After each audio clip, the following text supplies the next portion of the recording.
Hello, hello. I'm Savannah. And I'm Elysia. And this is Burden of Proof. Welcome back, everyone. Welcome back. Part 2. It's part 2. Can you believe how far into March we are? No, I cannot. That's crazy. You did the crispy R. It's crazy. You crazy girl. No crispy R's. All right. Graham cracker. My name is Courtney Kardashian. Courtney's my least favorite Kardashian. Ooh. Isn't Courtney everyone's least favorite Kardashian? No, she has some diehards. Well, I could see that. Do you know who my favorite Kardashian is? Yeah. It's Kim. Yeah. Oh my God. Who my favorite Kardashian is? None of them. None of them. No, but years ago when they first came out, I would have said Khloe. Yeah, I was gonna say Khloe's the most like normal, grounded. Yeah. Yeah, and then they all started getting weirder and weirder, and I was like, nope, I can't help but love them. I'm out. I think I watched like 2 seasons. But it'd be me. I'm good. Kim, there are people dying. My earring. Oh my God. I don't know what to say to that.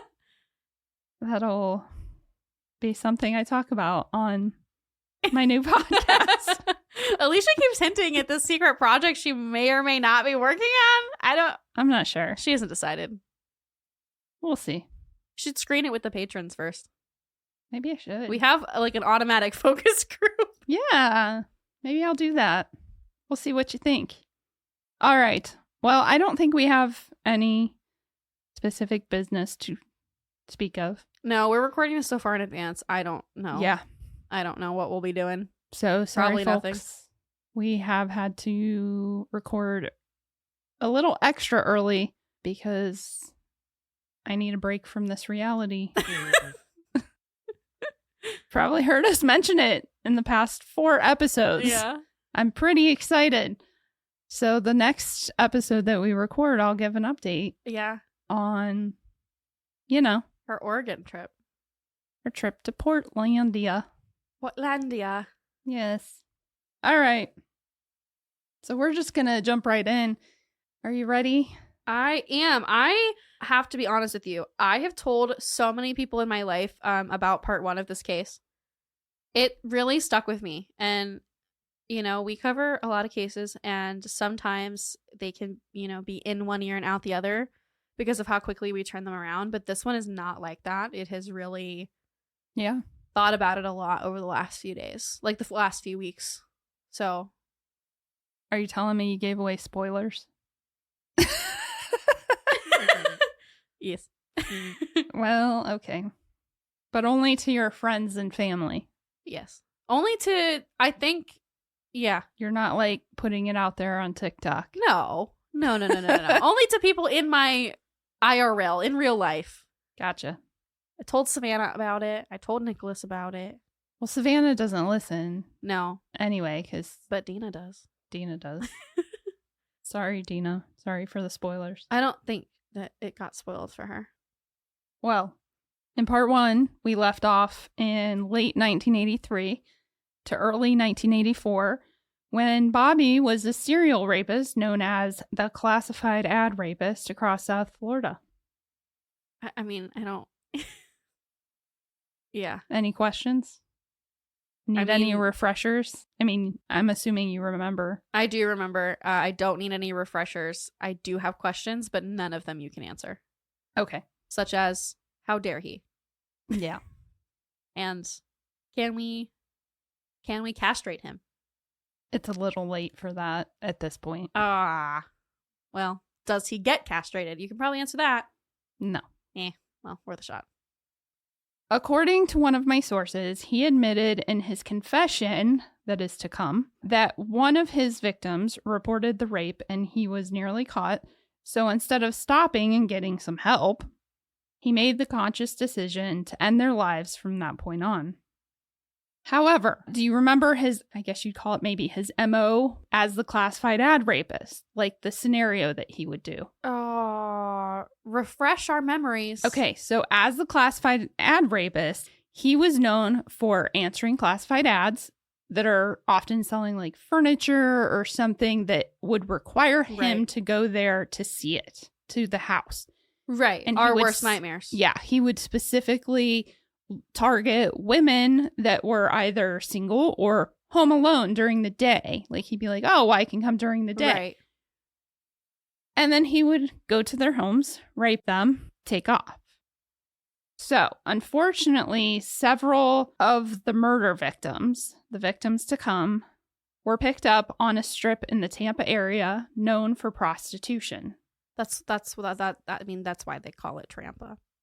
I've never heard that. Oh, I'm so surprised. How long have we been friends? You've never heard me call it Trampa. That's crazy. Yeah. Yes, for this reason and also for the sex trafficking, unfortunately. Yes, that I knew was horrible. Well, that's horrible in all of Florida, Yes. but Tampa's a hot spot. Tampa is a hot spot. But yeah, we call it Trampa.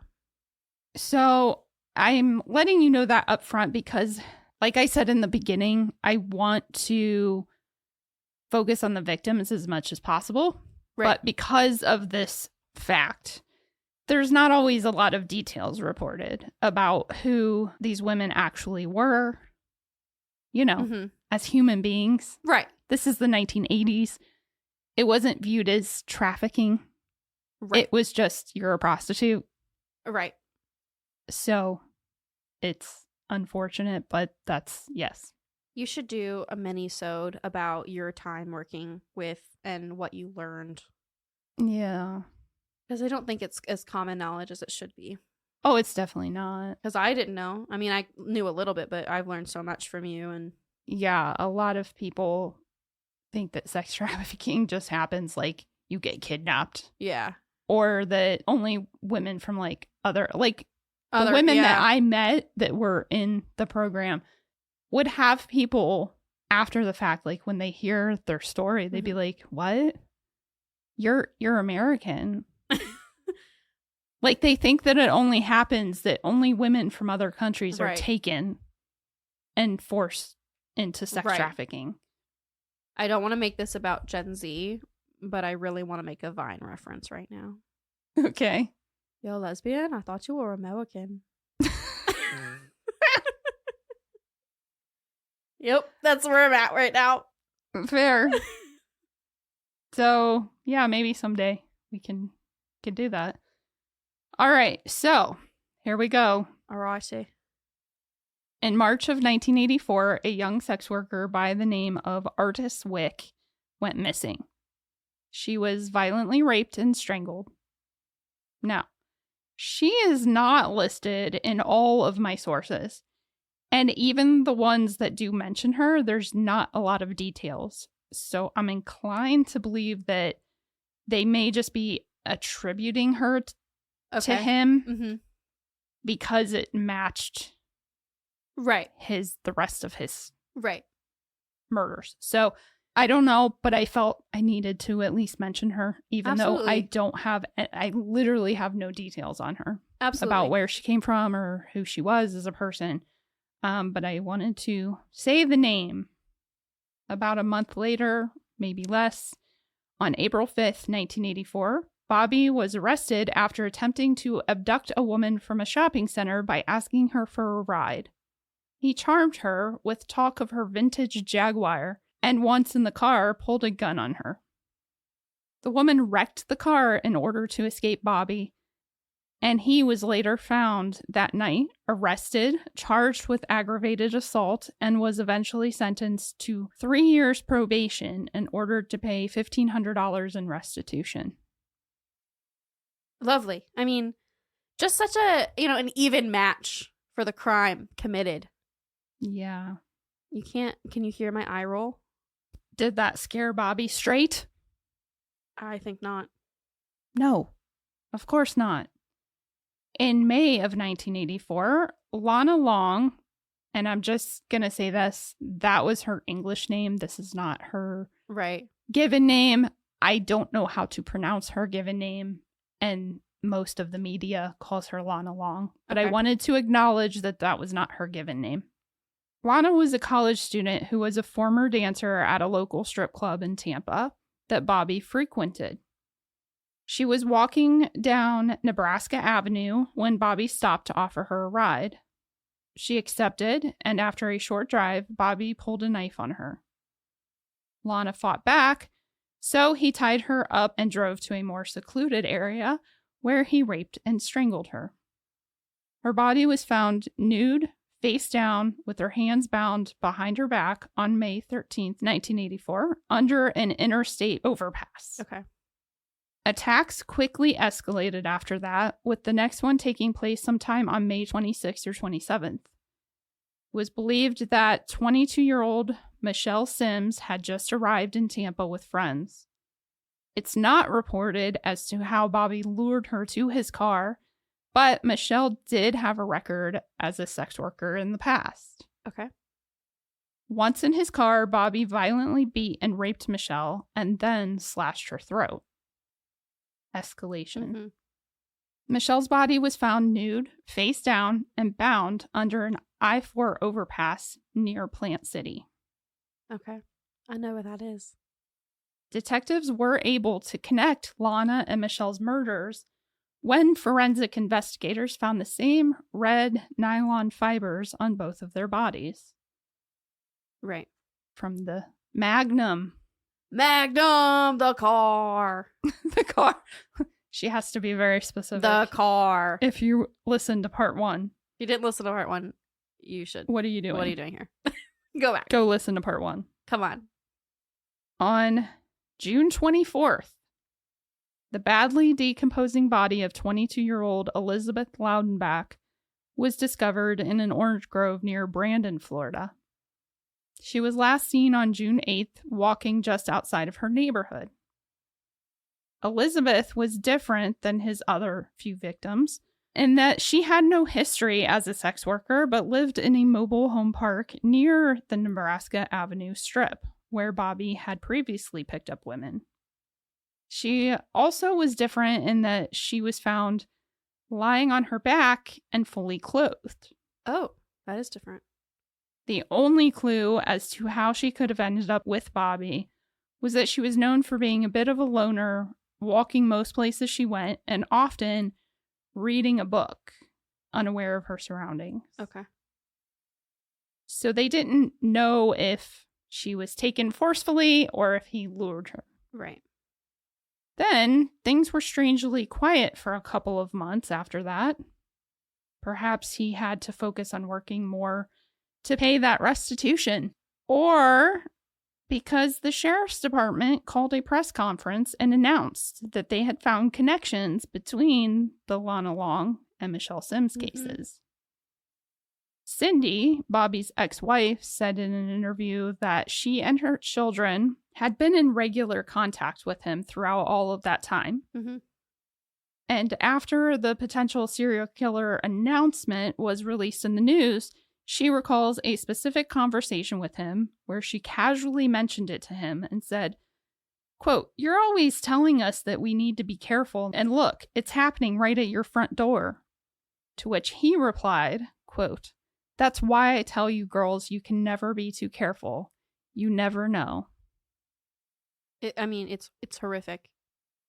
Is that not eerie, though? Oh. Yeah. Just, ew. You can't trust anyone. Horrible. Then on September 7th, 1984, Vicki Elliott was nowhere to be found after failing to arrive for her overnight shift at the Ramada Inn coffee shop. Okay. That was a mouthful. Niche job. A neighbor said that she had asked them for a ride, but by the time they got to her place to pick her up, she was gone. Friends told police that she worked that shift because it paid 40 cents more per hour and the tips were better. Okay. Can you hear me rolling my eyes? Yep. I have mixed feelings about that. Yes, I suppose staying up all night, you should get paid. I'm not staying up all night unless I get paid more. So, yeah. That's fine. I understand. But it's sad that she couldn't make a proper amount of money at the regular time of day. So she had to dangerously walk to work at night in a not so great place. Anyway, the friends also reported that she had recently been carrying scissors with her because she'd been getting harassed by men driving past her as she walked to work. Hence why she asked for a ride, but I'm assuming she left her apartment because she probably thought, well, I don't know if they're going to show up, like if they were running a little bit late or something, and she figured it's going to take me that long to walk there. Right. The friends informed them that she changed her path that she walked because of the harassment from drivers. So she began walking down a line of railroad tracks that were secluded instead. Oh, it's just so ominously creepy. Especially knowing why we're here, you know? Yes. The next victim was 18-year-old Chanel Williams, who was last seen standing on Nebraska Avenue Strip on September 30th. It was reported that Chanel had moved to Tampa from Winter Haven after telling her parents she was living with friends, but did in fact have a record as a sex worker. Her naked body was found on October 7th on the side of a road in Pasco County. The cause of death was a gunshot wound to the head and neck. Okay, that's different. I don't want to say it, but I want to say it because it's so ick. Okay. You know how disgusted we were when we could tell that he was like nicer to Lisa McVey because of her dad, and then he told her, oh, well, tell your dad he's the reason. Yeah, well, this is just as ick because Chanel was his only black victim. Again, I ask, can we castrate him?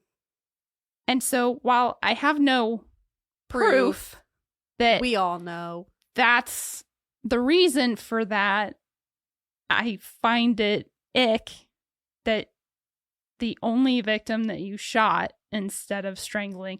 I mean, on one hand, oh, that's so horrible. Don't think about it. I mean, but we need to think about it, and that's the thing. Is it's a horrible reality, especially for women of color, is that they're so much more likely to be assaulted and killed. Yeah, and it's just I just feel like there has to be something. Like, what is it exactly psychologically I know speaking? what it is. Strangling your victim is so personal, close and personal and intimate. Yeah. And yes, that's what I was thinking too. So it sounds terrible, but to be shot in the head is probably, based on like graphic descriptions that I've heard about being shot in general, especially shot like the Heather Grossman story. Right. She survived because it hit her in the spine. Mm-hmm. She didn't even feel it. She wasn't in pain. So I feel like on one hand, being shot in the head, is it probably a quicker, less painful death than being strangled? We can hope. That's all we can hope. Yes. You know? But on the other hand, you know that psychologically, that was probably the reason for it. That it's less personal, it's less intimate. Right. I mean, it just adds another layer to his heinousness of who he is as a person. Agreed. But I'm glad that you acknowledged it, by the way. I thought about not, but I just can't. No, I just can't. We have to. I mean, we would, yeah. I just feel like I can't because I did notice it. And for any of our listeners that are people of color, I have no doubt that they would notice it. Right. That if they don't notice it, because obviously I'm not, like, I could go through that and not ever say what race or ethnicity anybody is. But as soon as you look it up, as soon as we post pictures of the victims, whatever, you're going to notice it. I mean, I think it's important for us to acknowledge for a million reasons, but especially when we work in such a delicate field as true crime, where tons of minorities are regularly targeted. It's important for us to acknowledge it. Even if that wasn't what happened here, even if she wasn't targeted because she's a black woman. No. He was targeting women. I still feel like it's important to acknowledge when stuff like this happens because I just feel like we have to, especially when we notice it. I think you're right on that front. So, ick. Ick. Big ick. All right. The next victim was 28-year-old Karen Dinsfriend. Okay. She was last seen in the same area on Nebraska Avenue around 3 a.m. on October 14th, 1984. Ladies and gentlemen, if you don't recall, Bobby's birthday is October 14th. It was his 31st birthday. Oh my gosh. And he's so young. Happy I hate birthday, it. Bobby. I hate it. I hate him. Ugh. Karen's strangled and partially nude body was found just 7 hours later in an orange grove northeast of Tampa. Originally from St. Petersburg, Florida, Karen's family reported that she had been suffering from drug addiction. Investigators found red fibers on Karen and confirmed they were the same as those found on Lana Long and Michelle Sims. So, can I ask a question? yes. Had they increased police patrol of Nebraska Street?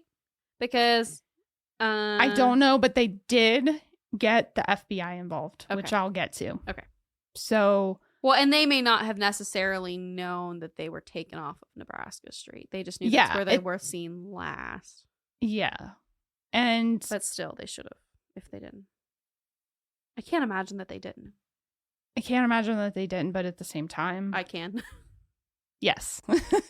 Yeah. You can and you can't. And then you can. And then you can't. And then you And then you can't because this is true crime and it's just, you can't.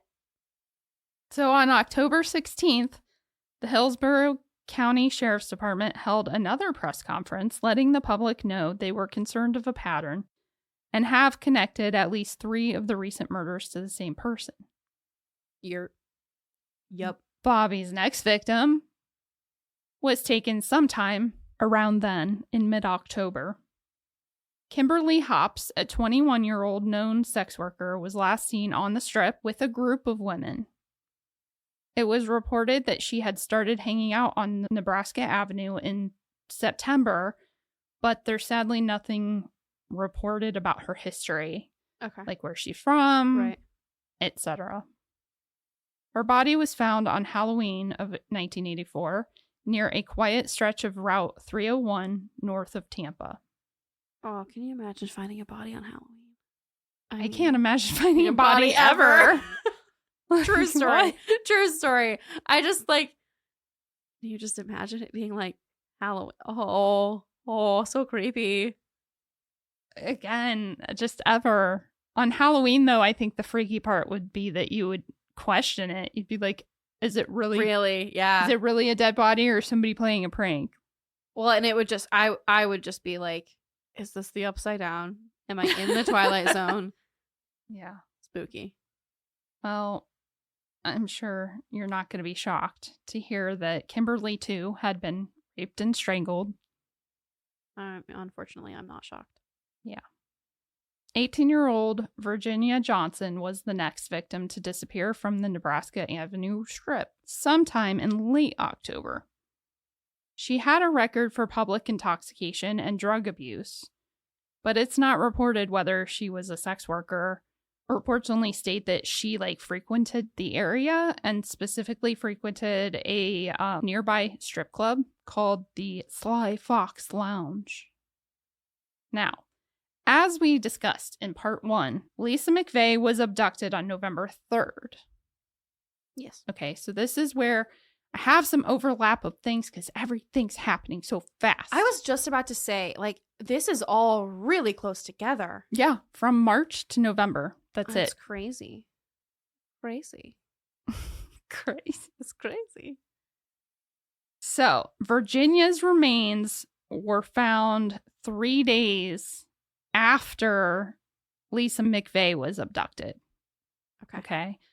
That would put us at November 6th. And she was discovered by 2 women on a horse farm in a horse pasture in Pasco County. Notice I said remains. Yeah, I was trying to, whoa. Because if you think about the timeline, so like she went missing late October, mid to late October. Yeah. Even she wasn't discovered until November 6th. It's still hot in Florida. It's still warm, and she's in the middle of a pasture. Yeah, it's hot. I wouldn't even say warm. It's hot in Florida in late October and November. Yeah. Like you sweating on Halloween.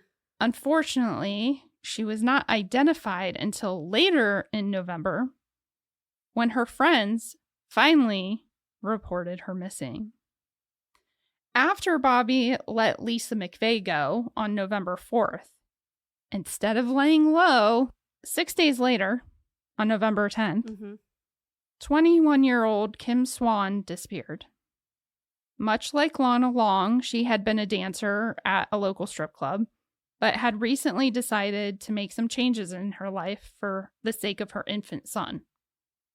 Kim had just moved back to her parents' home and enrolled in a medical technician program. She was last seen at the Bamboo Lounge, a bar in a shopping plaza near her parents' neighborhood. The next day, Kim's body was found nude, face down, and bound like the earlier victims in a grassy area under an interstate overpass. She, too, had been strangled. I can't help but wonder if he knew her, like he had seen her as a dancer. Because it's just her. But he had also just taken Lisa McVey. Who wasn't. So I don't know if he just branched out or if... I think it's because he's devolving a little bit here. Like, his pattern with Lisa changed. He let Lisa go. Yes. His pattern with picking her out changed, you know, and everything has happened so fast. Yes. November 14th. It's announced that the sheriff's department had been working with the FBI on these cases, and they had put together a task force, and a team of police officers were staking out the North Tampa area, like you said. The thing is, they're not just monitoring it. At this point, they also have the descriptions that Lisa McVey had given them. Yes. So and the car so specific. What they didn't announce in that press release was that they had red fibers that were also found on Lisa. Oh, good. She had red fibers on her panties or clothing, or pantaloons, if you will. Okay, I will. Okay. Very good. So now they know.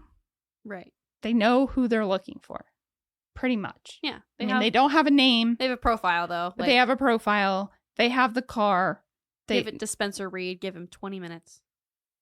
They knew they were looking for a red Dodge Magnum, and thanks to Lisa's amazing skills at retracing the route she thought they took just before he let her go, they actually even found the ATM. Oh, that's good. Cross-referencing the customers who used the ATM that day, with a list of Dodge Magnum owners in the area, they were able to narrow it down. Ah, so good. To Robert Joe Long. But they didn't immediately, go to his house or apartment. There has to be some strategy here. There definitely was. He's a dangerous man. On November 15th, an officer on patrol notices a red Dodge Magnum matching the description. It's spotted around 10 a.m., so they stopped it under the pretense of an armed robbery that had just occurred nearby. Oh my goodness. The officer confirmed his ID and registration, but Bobby is let go, but placed under continuous surveillance while they worked on getting a search warrant for both his car and apartment. I've got my eye on you. Always watching, Wazowski. Exactly. So, meanwhile, somewhere in there, like I said, the timeline is everything's happening so fast or all at the same time. So they got the confirmation that the red fibers on Lisa's panties were a match, in fact. The search comes through. The warrant comes through. They search his apartment, which also turned up evidence linking him to several of the crimes, including Lisa's abduction. Because if you recall, she put her fingerprints everywhere. He was arrested that same afternoon while leaving a movie theater and charged with abduction and sexual battery of Lisa McVey. I want to know what movie he saw. I know, right? Like, probably something pervy. Yeah. Or something stupid like Sharknado. He looks like he would watch Sharknado. I mean, Sharknado wasn't around back then, but still, something like that. I don't know. Anyway, Bobby cooperated with detectives, signed a Miranda waiver, and gave a full confession to the crimes committed against Lisa. Oh. Yes. Okay. But in what they believe was an attempt to save face, he tries to play it off like he knew he was going to get caught. He says that he knew he'd likely get caught because he could tell she was able to see out of the blindfold. Yeah, I knew. I'm not dumb. Like, I knew. But he let it happen because she seemed like a nice girl. Because out of the kindness of my heart, after brutally assaulting and raping this girl, you know. Yeah. Out of the kindness of my soul, I knew that, you know, she seemed nice. Yeah. I don't know why I've given him this voice, but it's working for me. Yes. So once they had his confession for the crimes against Lisa, one of the detectives stepped out of the room to collect photos of the murder victims. When he returned, he asked Bobby if he had ever picked up prostitutes in the area, to which Bobby responded, "I would prefer not to answer that." So yes. That's one of those questions that's just like, you can't not answer it. Like, because if you don't answer, we know you're the answering. Answer. Yeah, you can't. Like, that's not. Yeah. That's so, like, that's like the. Yeah, go ahead. No, it's okay.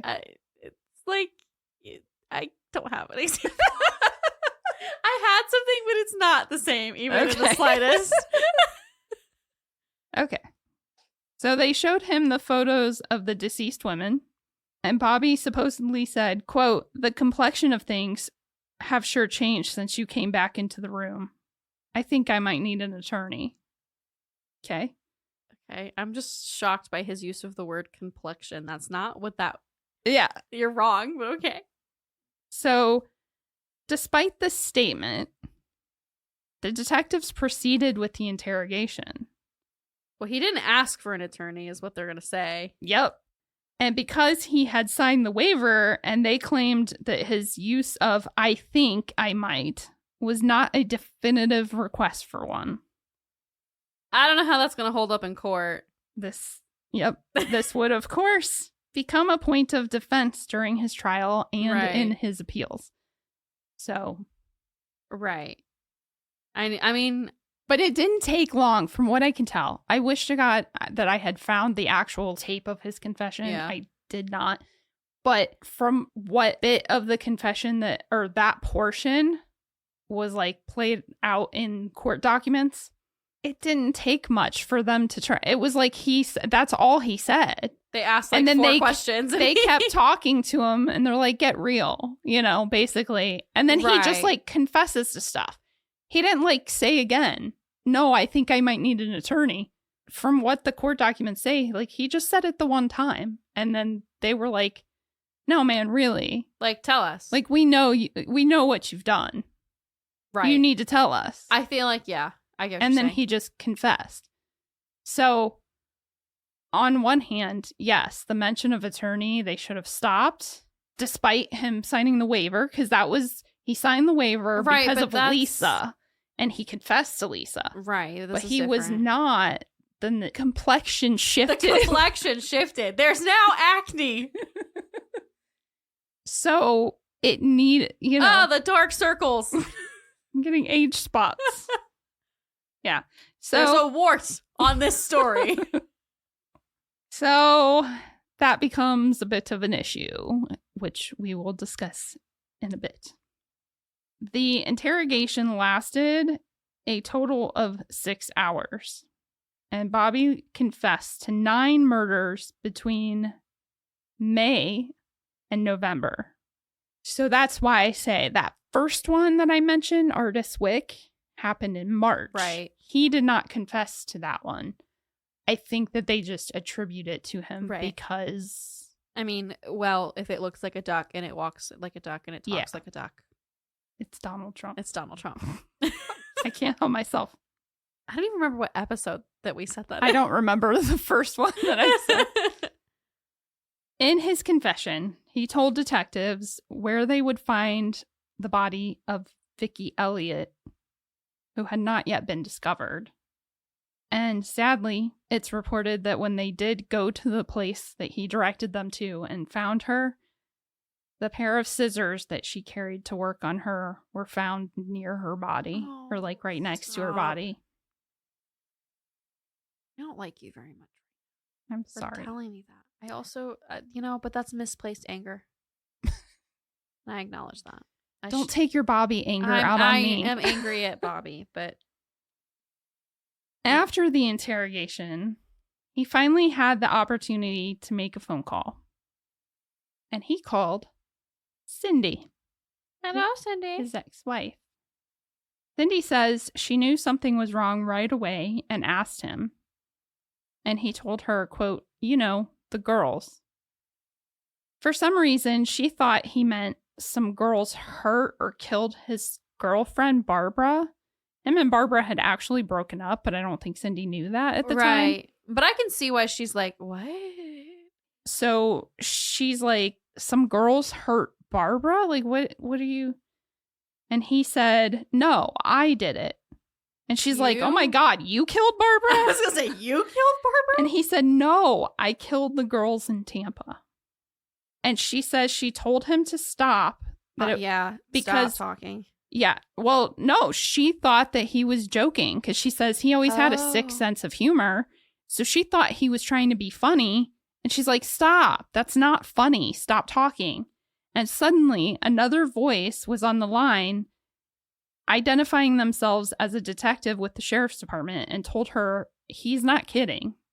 We have him in custody and he's being charged with multiple murders, rapes, and abduction. What the actual crap do you say? Yeah. I am imagining being on the other end of that call. Whoa. What do you... What do you let you say? Process that. What do you say? Like,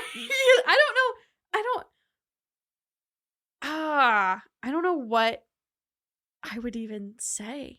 Like, what did she say? I mean, I don't know what she said, if anything at all. Right. Initially. I would say, leave me out of it. But their conversation continued because she says that he then asked her to call his parents and tell them and their children, to tell her children, that he was killed in a car accident.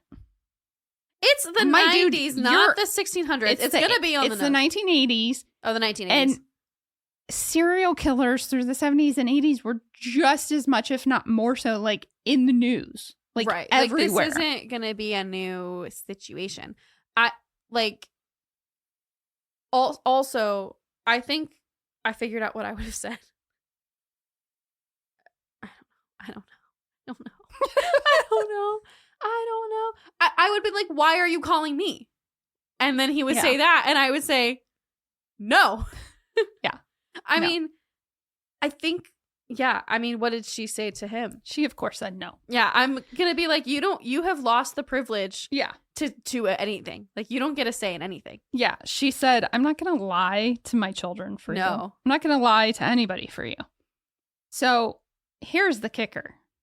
Now, if you recall how horrible his mother was, and that a lot of psychologists believe, in fact, one expert in the court process testified that they believe that, like, in his head, he was killing his mother over and over again. So Cindy calls his parents to tell them. And she says that Luella, Bobby's mother, began blaming her, saying it was because she divorced him. Otherwise, this never would have happened. Ma'am. I look like a fish. Ma'am. My mouth is on the floor. I'm going to have to ask you to come back to reality. It's never truly anybody's fault that somebody is a serial killer. But if it is anybody else's fault other than him, it's definitely not Cindy. It's you. The abused wife, ex-wife, is not to blame. Yeah. Yeah. Whoa. The level of Delulu in this family, it's in their genes. Like, oh my God. Oh? Yeah. Oh, that's horrific. Oh, I think that would have been the last. Can you imagine? I'm so angry. I'm so angry in this moment. To watch Cindy's interviews, you're like, no freaking way. No. I don't even need to see it. I don't even need to see it. But Cindy is a treasure. Have you ever known a Cindy that wasn't a treasure? Actually, now that you mention it, I don't know that I have. Right. I think every Cindy I've ever met has been like delightful. Yeah. I am so shocked. Yeah. Well. And it wasn't like Cindy called and said it's your fault. And she was being deflected. Was just like, he's been arrested. No, and she was like, immediately like, well, it was, I'm so angry. And not only that, but how is it they had been divorced for 4 years? Cindy was remarried at this point. She was remarried. He was dating? She didn't have to call you and inform you of nothing, and he would have probably never called you and just let you see it in the news. You're lucky she called you. That is so infuriating. Okay, brace yourself. We're on to the trials. Oh my gosh. He faced 3 separate trials. Good. Put him through the ringer. He was found guilty in Pasco County and sentenced to death by a unanimous jury. You know, for not shocked. The death of Virginia Johnson. Yes. He then made a plea agreement in Hillsborough County, pleading guilty to 8 counts of first-degree murder, 9 counts of kidnapping, 8 counts of sexual battery, including those committed against Lisa McVey. Okay. He basically agreed to be sentenced to life for every count of those things, except for the crimes against Michelle Sims. Okay. They had a separate penalty proceeding for that case. Interesting. I don't know exactly why, other than Michelle Sims, I believe, was the one that he also slashed her throat. Mm-hmm. They found the knife in his apartment.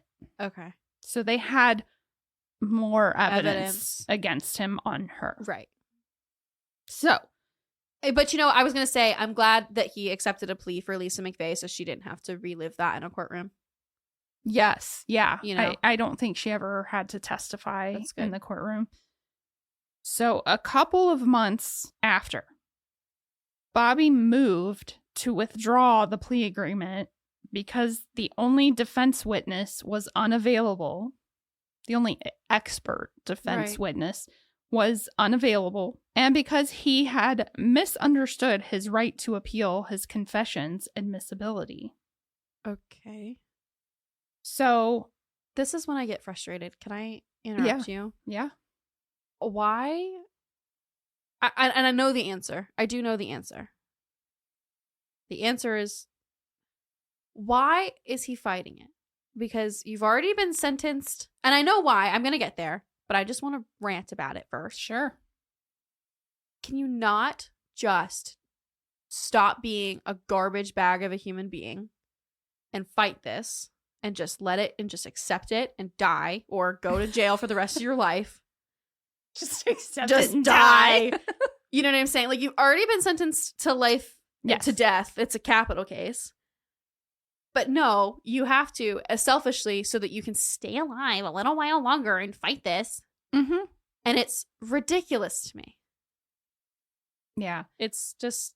I think you'll notice that I don't know for sure, but you may get the impression, as did I, that he doesn't really understand much of anything through this process. Okay. And that he is just doing what his counsel says. And he switches counsel. And then every time you switch counsel, your new person's like, your old person didn't do as much. I'm going to do more for you. Right. I think that's kind of which is their job. Why this goes the way that it goes. I'm not 100%, but that's kind of the impression that I've got. Well, that makes sense. So you'll see that in just a second. Well, and that's their job, and they're doing, what they're doing a good job. I'm not saying anything against them. But no, but I agree. Yeah. It's frustrating that he didn't understand. I mean, what defense attorney is going to take this case and be like, I can fight it? Right. No, they're going to be like, take this plea deal. Right. Period. And they're not necessarily going to push extra hard to make sure that you fully understand. I mean, yes, they're going to ask you if you understand, but... Right. I mean, yeah. Even if you sit there with a confused look on your face and as long as you say yes, they're going to move on. Because what is there to fight? They have the evidence against you. You confessed. Yes, you can push back on the confession, but they also have other evidence, at least in some of the cases. Right. Which can be a capital case regardless. Right. So they held a hearing. They granted him a hearing on that motion. Yes. In which he testified his defense counsel had told him they'd have an expert witness who then did not attend the hearing, the proceedings for Michelle Sims, to basically give mitigating factors. Because as we've said before, like at this point, you're not defending whether he did it or not. You're defending should he be put to death. So that person did not show, and he said, quote, I have no faith in anything in this now. I have no faith in my counsel. I have no faith in the doctors. I don't know what to do. Because it was a doctor that didn't show up. I have a suggestion, but he's not going to like it.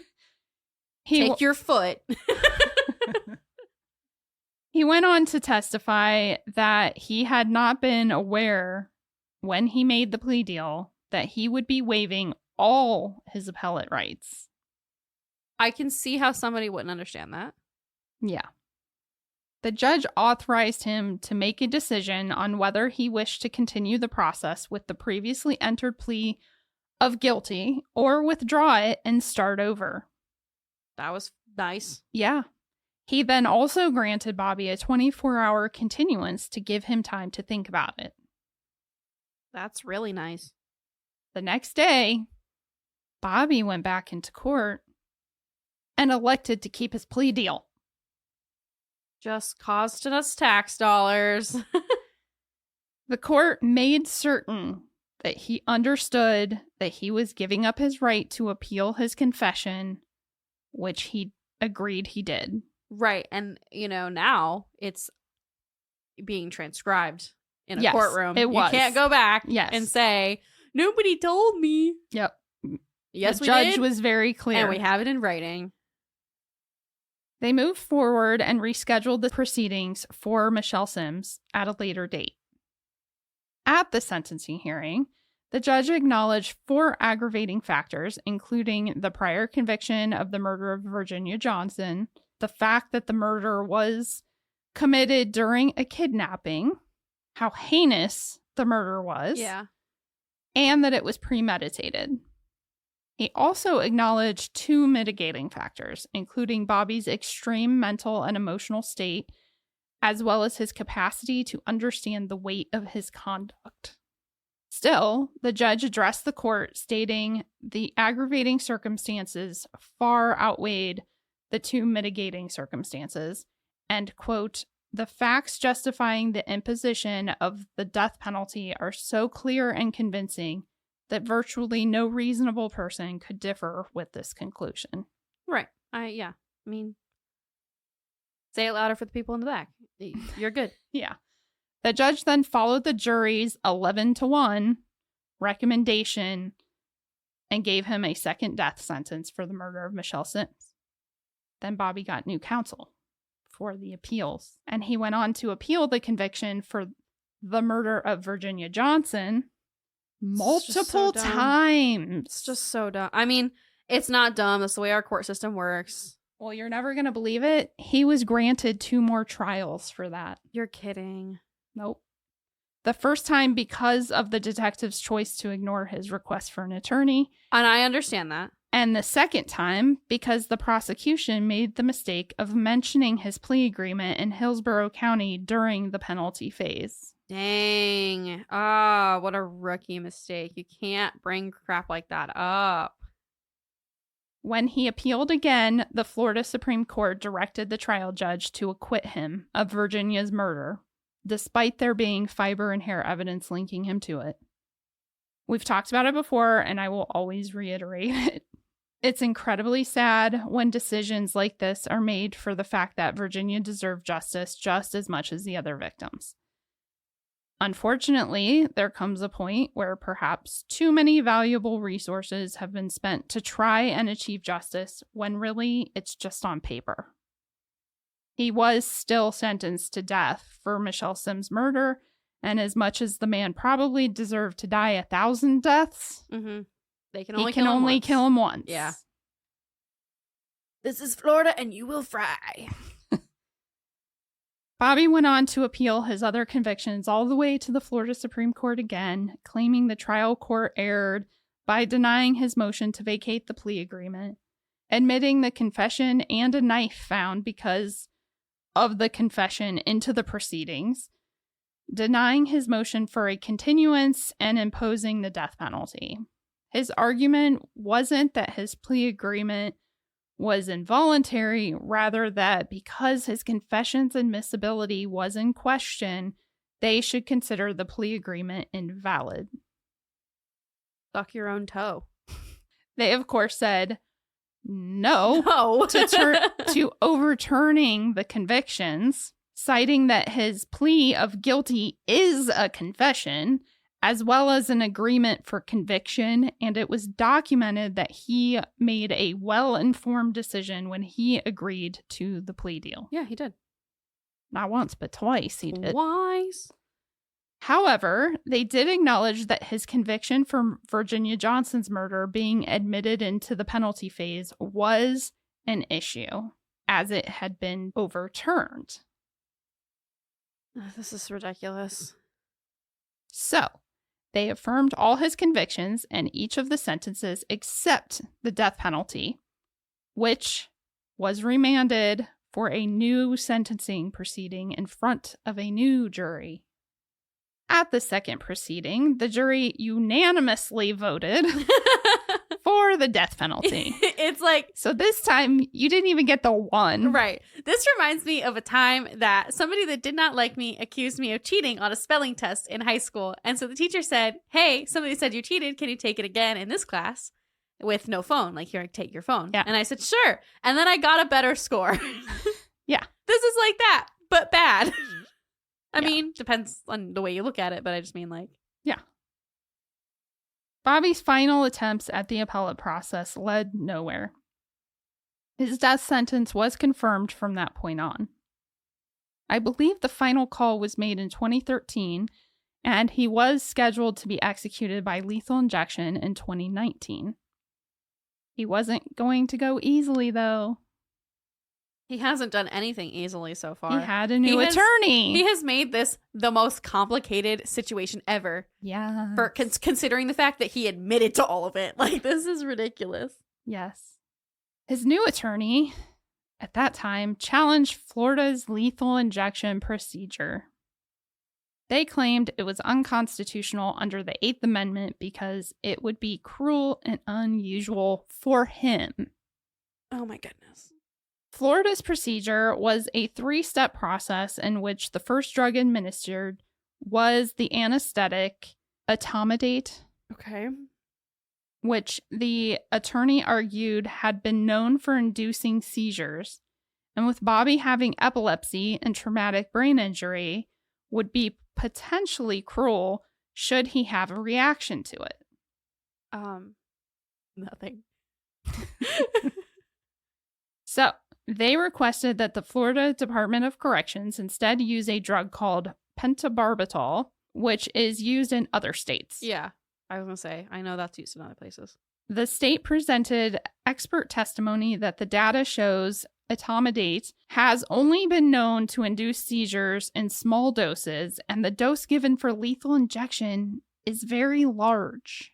Therefore, not likely to do anything but knock him out. Right. You can't have a seizure if you're asleep.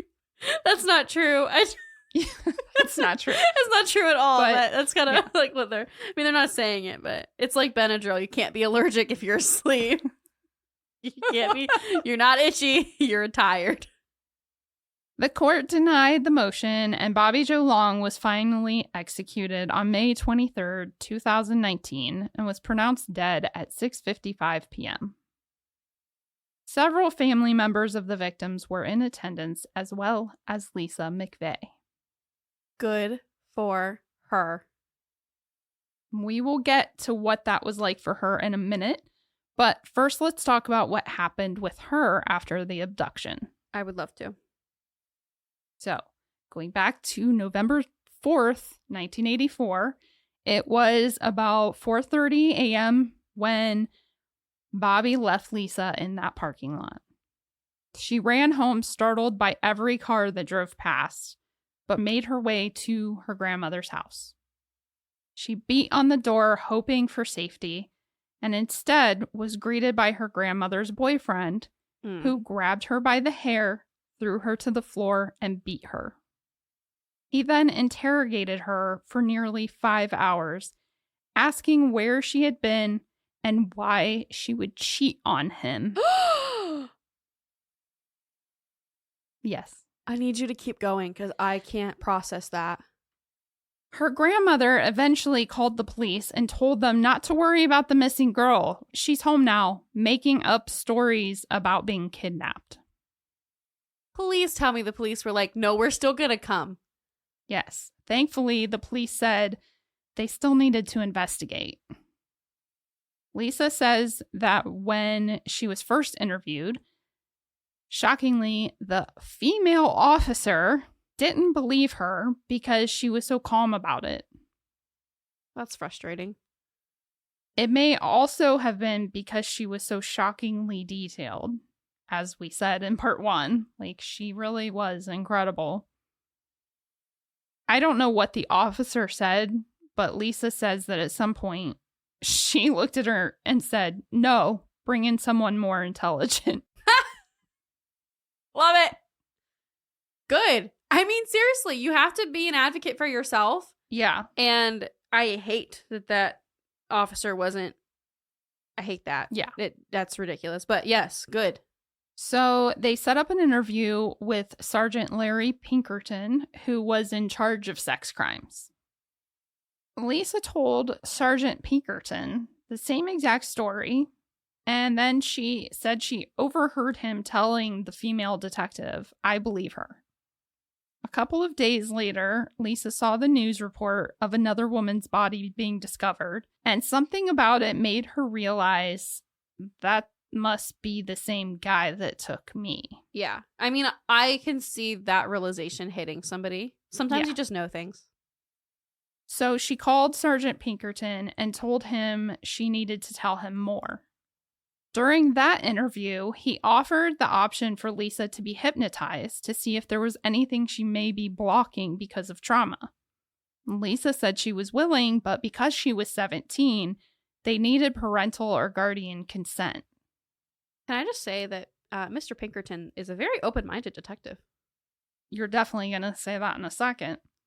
When her grandmother's boyfriend refused, Pinkerton thought his reaction was unusual. So he expressed as much to Lisa. Lisa started crying and ended up telling him everything that had also been going on at home. They immediately arrested the grandmother's boyfriend. Good. and placed Lisa in a center for runaway teens where the grandmother and the boyfriend wouldn't be able to find her. Good.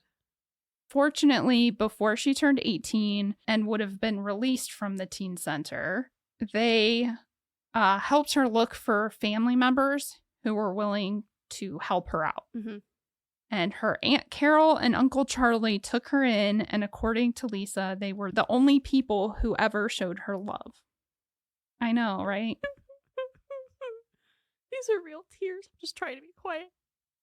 She says once safe in their home, there was no holding her back.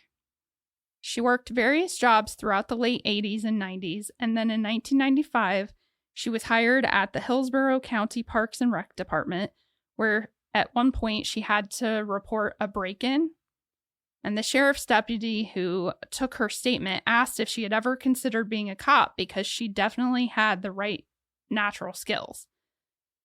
She said she was always interested, but had never pursued it because once she had become a mom, she didn't want to take the risk of such a dangerous job. 4 years later, she was able to take a position as a dispatcher for Hillsborough County and also become a reserve deputy. She said it was a good way to confirm that the job was a good fit for her. Yeah. And in 2004, after her daughter was grown, Lisa joined the police academy and eventually became a school resource officer for Hillsborough County, which she absolutely loves. Mm. She also speaks out about her story to advocate for rape survivors. She did, however, rest easier after Bobby's execution, which, as I said, she attended. She told reporters afterwards that she was looking forward to getting a full night's sleep because she hadn't had one since she first met Bobby Joe Long. So hard. Don't make me cry. Don't look at me. Don't make me cry. Oh my gosh. Oh, wow. So, wow. yeah. I mean, Would you just look at it? would you just look at it? Oh, well, first of all, you did an amazing job telling Lisa's story. Thank you. And I wish that I had, some more details on the rest of the victims. right. Unfortunately, But it's hard to find those details when it comes to serial Yeah. murder cases, and especially when they are sex workers. I hate to Yes. say that, but no, it's the truth. I mean, what a touching way for this to end. I definitely enjoyed doing a serial killer case Yeah. like this, like in this manner. Right. And yeah, I mean, there's nothing left to say. Yeah. Way to go, Lisa. I know we said it. I think originally you said James recommended it, but then we had patrons vote. Yes, that's exactly what it was. So Thank you, everybody, for yes. voting on the case, because I actually enjoyed doing this. I like survivor stories. Yeah, you do. And you think it always gives do a them little- justice. A little sliver of hope Mm-hmm. in an otherwise icky Yeah. realm. Well, beautiful. So if you've listened this far, leave us a little cop emoji Yes. For Lisa. for Lisa. Thank you guys for listening. Yes. Thank you for making it through two-parters in a row. Yes, absolutely. That's very rare for us. Thank you. So thank you. We do try to avoid the two-parters now because we took a vote a while back. Yeah. And most of you said you prefer one episode. So we appreciate your patience so that I may take a break. Yeah. And we will see you guys next week. We'll see you. You'll hear us You'll next hear week. us next week. I always feel weird saying we'll see you next week. We'll hear you next week. Yeah, but finally, one last thing that I feel like we're supposed to say more often, Okay. but we never do. I beg of you, if you listen on Spotify in particular, but Spotify or Apple, and you like us, Yeah. please, if we deserve it, Please, we deserve it. Give us a give us a rating on there. Yeah. I'm trying to, that's like honestly one of the best ways to help us. It is statistically with podcasts and the algorithms. Yeah. It is all that the nonsense. best way to support us. Yeah. So I hate asking, but I love you all. Yeah. And if you're looking for other ways to support us, we also have a Patreon. Yes. We post all of our outtakes, some behind the scenes content. We have monthly live streams. So if you would like to do that. And it's just $3 a month. It is $3 a month. It helps us get access to court information that we otherwise wouldn't be able to, as well as supports your favorite indie podcasters. That's my spiel. Woo woo. Woo woo. All right. Till next time. Till next time. Bye. Thanks for listening, guys. Find us on Instagram and TikTok at Burden of Proof Pod and email us at burdenofproofpod@gmail.com.